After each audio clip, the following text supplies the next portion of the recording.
गांव की सुबह हमेशा खूबसूरत होती थी, मगर आज की सुबह खास थी क्योंकि आज गंदम की कटाई का दिन था। वाह! आज तो खेत और भी खूबसूरत लग रहे हैं। बानू को फसल का मौसम बहुत पसंद था क्योंकि उस दिन पूरा गांव एक खानदान बन जाता था। बानू, सबके साथ रहना और धूप में ज्यादा मत भागना। जी अम्मा। अल्लाह का शुक्र है, इस साल फसल बहुत अच्छी हुई है। कुदरत ने इस गांव को सुनहरी नेमतों से भर दिया था। ऐसा लगता है जैसे जमीन पर सोना आ गया हो। ट्यूबवेल का पानी सिर्फ खेतों को नहीं, लोगों के दिलों को भी ताजगी देता था। बानो बाजी, पानी कितना ठंडा है। हाँ, ये पानी हमारी फसलों की जान है। मेहनत की खुशबू पूरे माहौल में फैल चुकी थी। एहतियात से काटो ताकि दाने जाया ना हों। ये गट्ठे में बांध देती हूँ। गांव की सादगी ही उसकी असल खूबसूरती थी। आहिस्ता रखो, गट्ठे गिरने ना पाएं।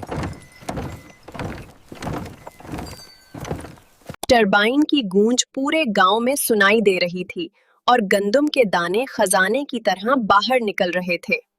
देखो, कितने खूबसूरत दाने निकल रहे हैं। ये हमारी साल भर की मेहनत का नतीजा है। हर दाना किसान की मेहनत, दुआ और उम्मीद की कहानी सुना रहा था।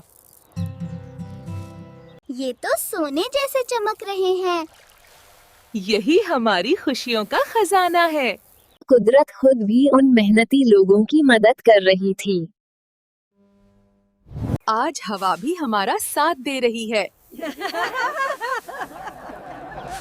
मेहनत के बाद ये साया जन्नत जैसा महसूस हो रहा था।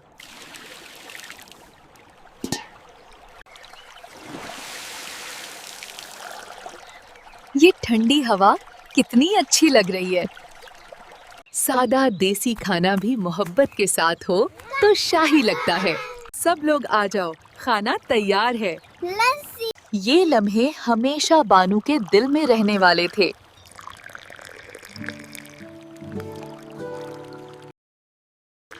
फसल का दिन हमेशा खुशियां लेकर आता है। सूरज डूब रहा था, मगर आज की मेहनत की खुशी सबके दिलों में रोशन थी।